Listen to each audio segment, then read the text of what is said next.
have been willing to conduct an audit of the gold of Fort Knox. That tells us right away that there's something going on there that we would not approve of. It's supposed to be the American people's gold, and so we would like an accounting to tell the American people what is there. So all the gold that was in Fort Knox that belongs to the American people, right? Has not been ordered. We don't know where that gold is. And I would have to say I don't know either. Nobody knows if there is gold in Fort Knox anymore. I've been told that the Federal Reserve has taken control of the gold as collateral for the dollars they print. They list gold on their balance sheet. How did the Federal Reserve, this private bank, list gold on the balance sheet? They claim they're holding that for the Treasury. If Congress did what they were supposed to do, we repealed the Federal Reserve Act, the gold that the Federal Reserve claims they have would be returned and it would be deposited in the Treasury. So that puts private bankers in control of the American gold. They could have taken all of America's wealth. That's a possibility. Shouldn't the Congress stand up and say, where is the American people's gold? They're not audited. They control the money of America and it's not audited? There is no audit. Doesn't the Federal Reserve work underneath the Congress? Congress ignores their responsibility to do any oversight. They don't have to tell us anything. They don't want to tell us. They don't tell us. It's incumbent on the Federal Reserve to report regularly to and work closely with the Congress. I look forward to a strong and constructive relationship with members of both the House and the Senate. The president really has no control, nor does the Congress have any control over this cartel. It just has the appearance of control. In the final analysis, the Federal Reserve bankers, with the help of the Democrats and Republicans in Congress, have swindled the American people. They have taken the true wealth of America, gold, and given us a piece of paper in return. And again, not a word from the press.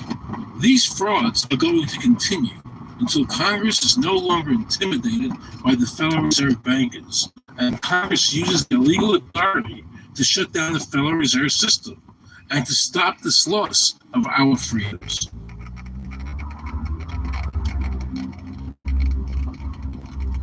Who controls the food supply, controls the people, who controls the energy, controls the whole continent, who controls the money, controls the world. Henry Kissinger. Is there a law that requires people to file a 1040? Not explicitly, but it's certainly implied. Well, implied by force. But is there a law? I can't cite a law. No, I cannot. But, they think it's the law and they have all the guns. It's an authoritarian approach. Well, yeah, but that's authoritarianism. Yeah. That's not a country run by law. Do you think America is going deeper and deeper into becoming a police state?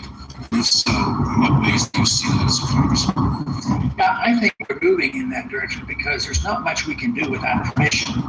The absence of a police state is that people are free, and if you don't commit crimes, you can do what you want. But today, you can't open up a business, you can't develop land, you can hardly do anything. You can't go to the bank, you can't go to the doctor without the government knowing what you're doing. And they talk about medical privacy, that's gone. Financial privacy, that's gone.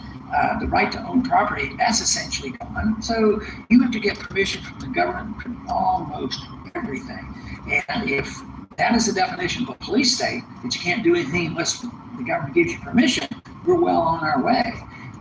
This is something that people eventually, I hope, will get sick and tired of and say, enough is enough.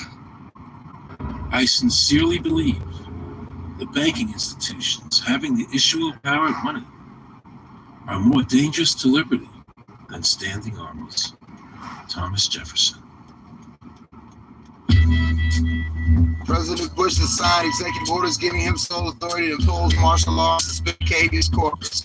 This gives him dictatorship power over the people with no checks and balances. The government can jail you for life without charge, without a trial, and without a lawyer. There's a man with a gun over. Because of globalization, the U.S. must accept other nations' laws. Under the CAFTA Treaty, the sale of vitamins and supplements will be illegal. This would be like the ultimate reaching of government into our personal health lives, which would be unbelievable. And not even our government, some, bureaucratic, diffuse, multinational, secretive government. Executive Order 11921 provides that the president can declare a state of emergency that is not defined, and Congress cannot review the action for 6 months. So much resistance. Executive Order 0990 allows government to seize and control communications and media.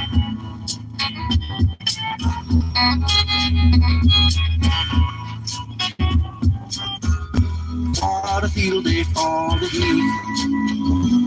1,000 people in the street, singing songs and a carrying sign. Mostly say hooray for our side. It's time we stop. Hey, what's that sound? Everybody look what's going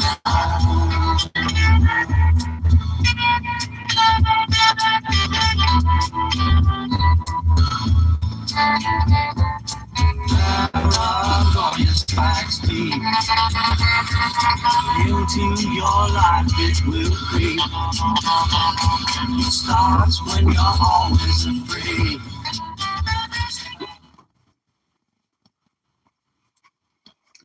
I just want to assure the American people that, one, I've got the authority to do this. American people expect us to protect them and protect their civil liberties. I'm going to do that. Preserve, protect, and defend The Constitution of the United States. the Constitution of the United States. So help me God. So help me God. So help me God. During the 90s, President Clinton's monitored millions of private phone calls placed by civilians. He did this under a secret program codenamed Echelon. The widespread use of wiretapping Americans during the Clinton administration proves this practice was not started because of 9/11, but is standard procedure. What happens if your own government is using more force and more coercion on its own citizens for the purpose of achieving its political ends? Is that government engaged in terrorism? Unfortunately, what is being sold to the American Americanism, if you peel off the label, you find so much similarity in Nazism and fascism. The government's now putting a national ID card together and they want checkpoints. We will be carrying our papers, and they have recommended there be checkpoints throughout the country. Isn't that what Nazi Germany did that everybody in America was against? Checkpoints, papers, please. Can I see your papers? Can you see your papers? I don't think I have them on me. In that case, we'll have to ask you to come along. Wait, it's possible that, yes. Here they are. These papers expired 3 weeks ago. You'll have to come along. Halt!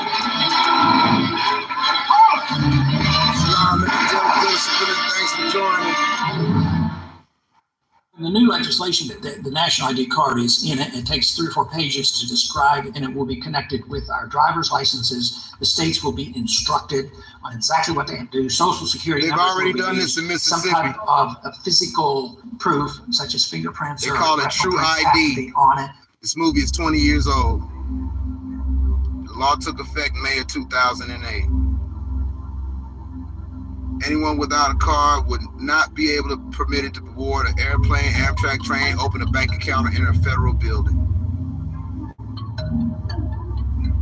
The bill mandates that all driver's licenses contain radio frequency identification tags. It is time to wake up, America. It's not about defeating terrorism, but they are all about controlling the American people. I arranged an interview with Catherine Albrecht, a leading authority on the RFID chip. Her book entitled Spy Chips is the definitive book on this subject. I wanted to find out just how dangerous these chips are to our liberties. RFID is a technology that uses tiny computer chips the size of a grain of sand or even smaller, hooked up to miniature antennas to transmit information about items at a distance. Back in 1999, Procter & Gamble, Gillette, and MIT got together to find a way to commercialize this technology and make it small enough, make it efficient enough, and make it low cost enough to, essentially, their dream is to put one of these tiny computer chips on every physical item manufactured on planet Earth. The latest technology for identifying people at the point of sale, for identifying people when they make purchases, is actually the implantable chip that you can actually embed directly into human flesh. It's a tiny glass capsule about the size of a grain of rice. It contains an RFID computer chip with a coiled antenna, and it can transmit information also at a distance.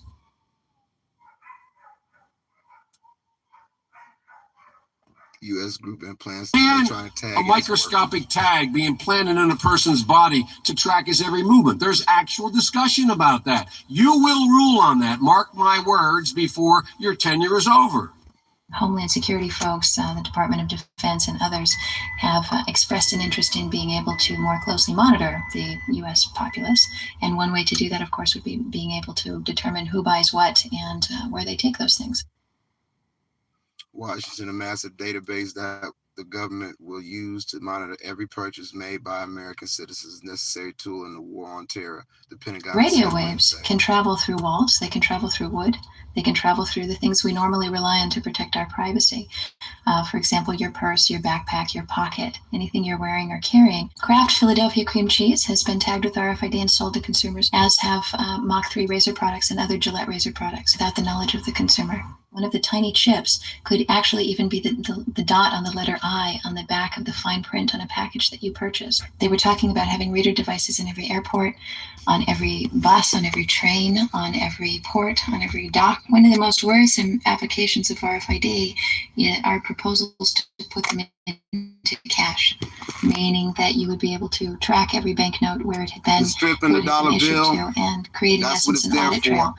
That would essentially take away the anonymity of cash that we now enjoy today. The ATM machine itself, as the money came through the roller device, would be reading each number, and they would know who you are because, of course, you identify yourself at the bank before you take money out. And down the road, when you go to pay at a major retailer, it would also be possible for them, as they're putting the money into the cash drawer, to simply feed it through a little reader device. It would go in, it would tag that number and transfer possession from Aaron Russo, say, to Walmart. Once everything you do is tied down to a single number and there is no longer the ability to pay with cash, then all it takes to render you a non-citizen is to simply turn that chip off. You will no longer be able to really participate in any function in society, including buy food. So through the implementation of the Federal Reserve System, right there, the American citizen has gone from being a private individual who had real money, gold, in his possession that was private, to a citizen who has no privacy because all money is now being digitized. They can deduct whatever amount of money they want out of your digits whenever they want. They can trace you whenever they want. You'll be at their mercy. God forbid we allow this to happen in America. This is absolutely Orwellian. They've allowed it It's to talking happen. about Big Brother looking over your shoulder at absolutely This everything movie you is do, 20 every years purchase you make, old. every place you go, every company you interact with. All of that would be reported back potentially to the government.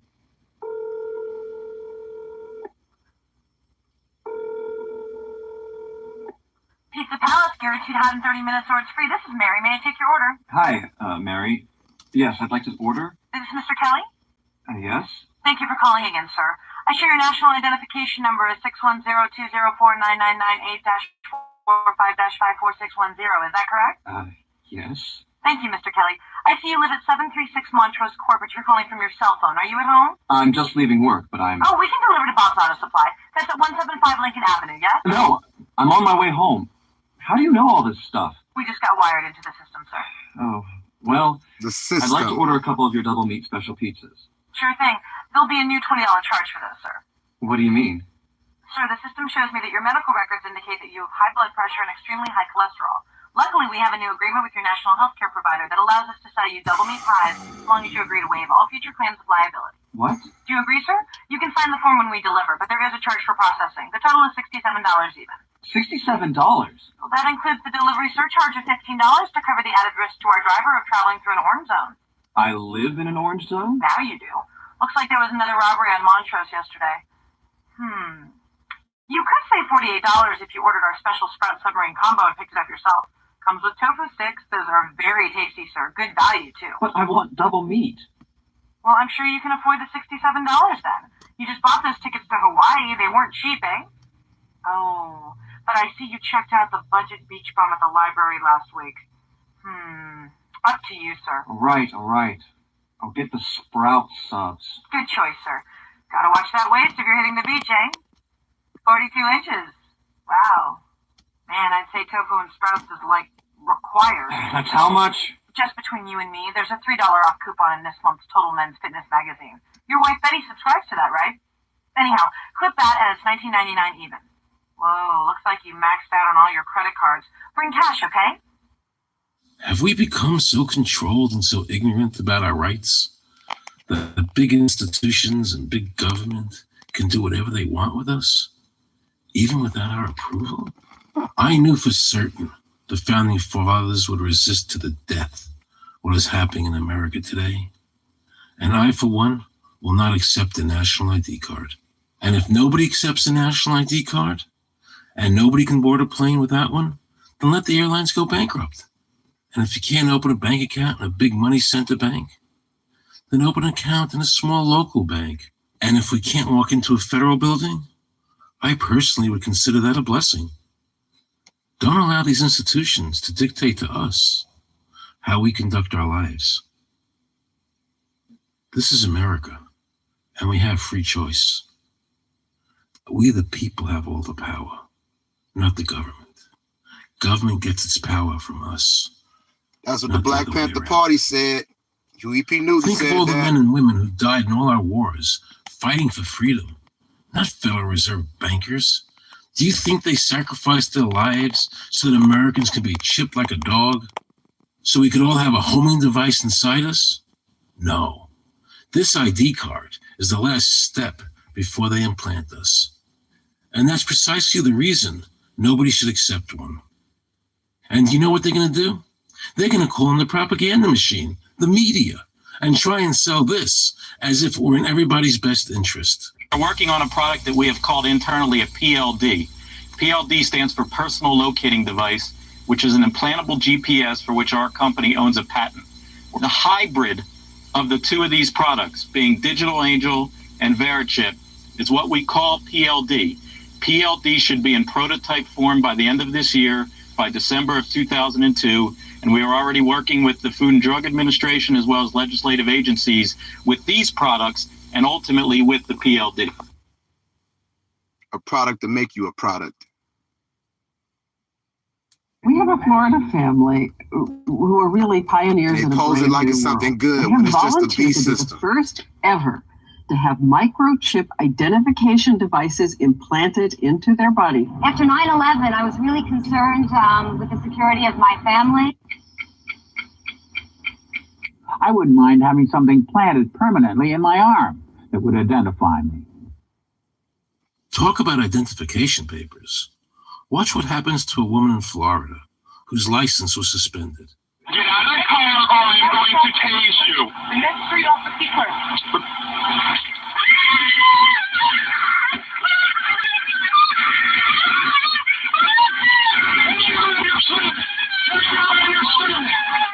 On your stomach. Do it now. Put your hands behind your back. Do it now. Do it now or you're going to get tased again. Do it now. Do it now. On your back. Put your hands behind your back. Put your hands behind your back. I can't. You can't. Oh, God. You got blood on your Oh my God. You tased me and you handcuffed me? Yep, you're under arrest. For what reason? Your license was suspended. Now watch closely at a peaceful anti-war rally in Pittsburgh as police taser a woman for absolutely no reason because she's already laying on the ground.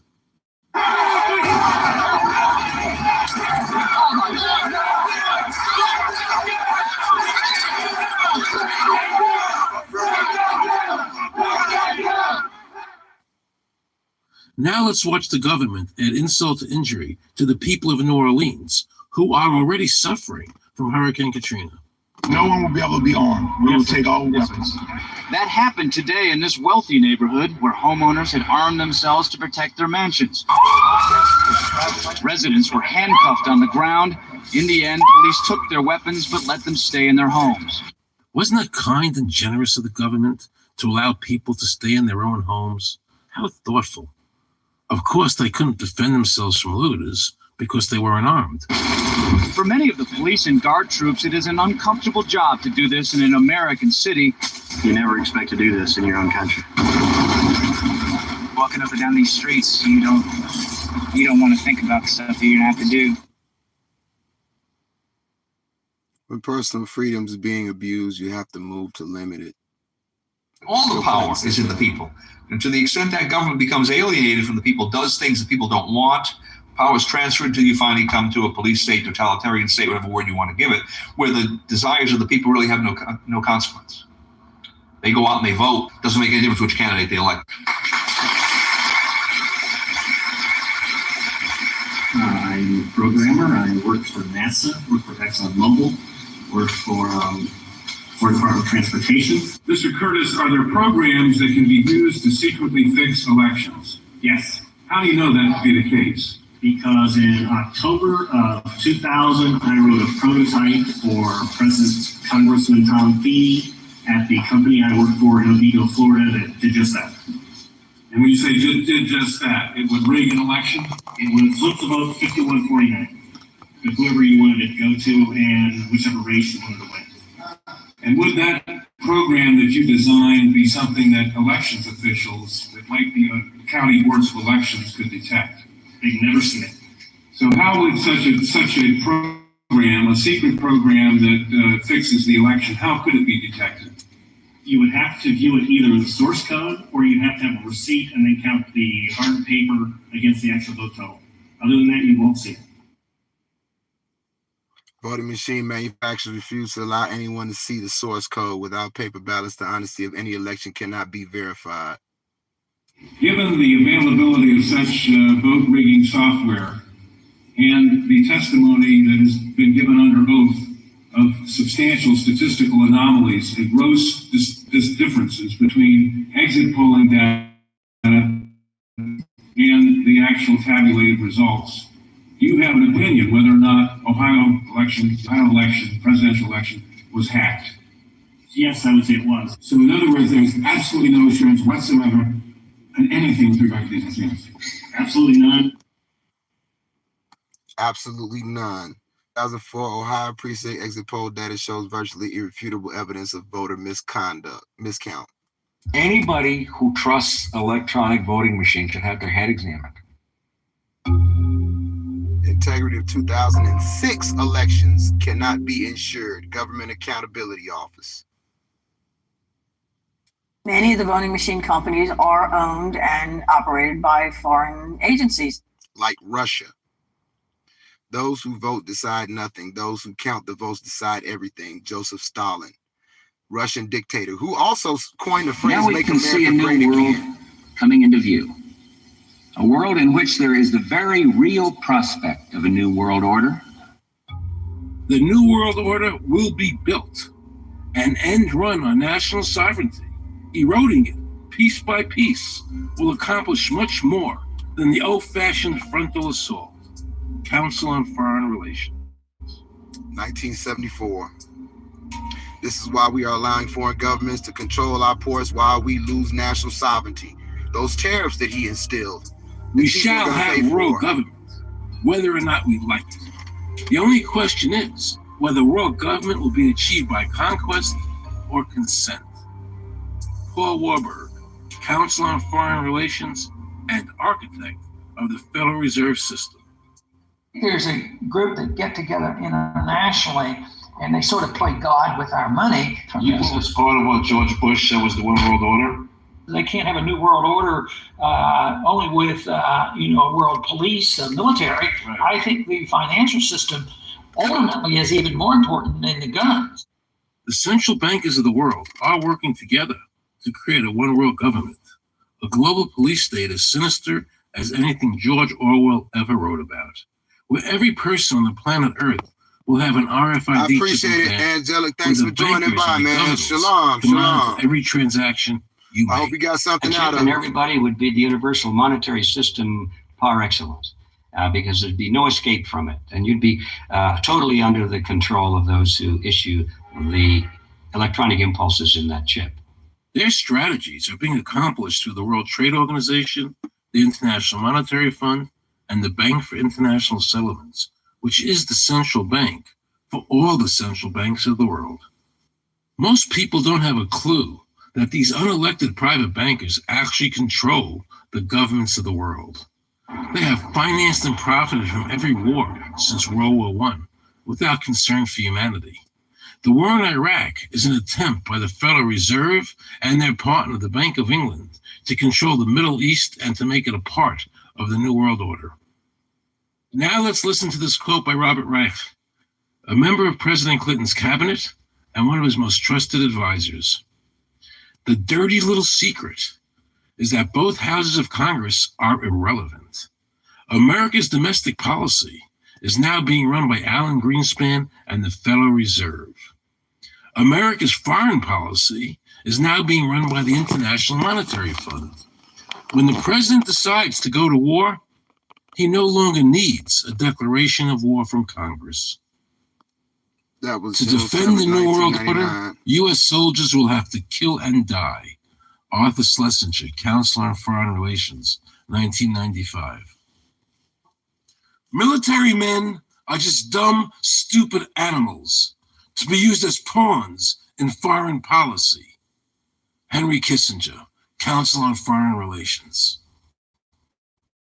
Dr. Carroll Quigley, professor from Georgetown University, who was also President Clinton's mentor, said in his book, Tragedy and Hope, the powers of financial capitalism had a far-reaching aim, nothing less than to create a world system of financial control in private hands, able to dominate the political system of each country of the world as a whole.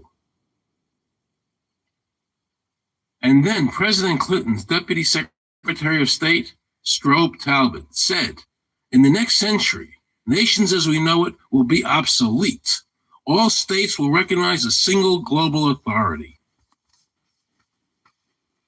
All these supposed free trade agreements, NAFTA, GATT, CAFTA, are truly nothing more than the governments of the world and the central banks working together to create a one-world government. They are not free trade. These treaties are government-managed trade, and they are destroying the American worker. Through these treaties, the bankers are actually beginning to control the laws of the world. The fact is that this relationship between the bankers, the government, and the huge multinational corporations is the very reason why the government no longer enforces its immigration laws. The bankers want a one-world government without borders, and the government is obeying them. If the government was so worried about terrorism, why are they leaving the borders open? But at the same time, telling American citizens they need an ID card with an RFID chip. Look what happened in Europe. The people that voted down the European Constitution wanting each country to stay sovereign. Yet the private central bankers are pushing the governments forward to make this Constitution happen, even though the people voted against it and clearly do not want a world government nor one European government.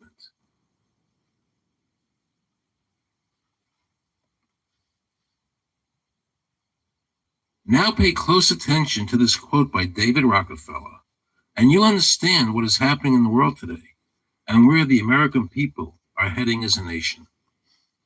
We are grateful to the Washington Post, the New York Times, Time Magazine, and other great publications whose directors have attended our meetings and respected their promises of discretion for almost 40 years.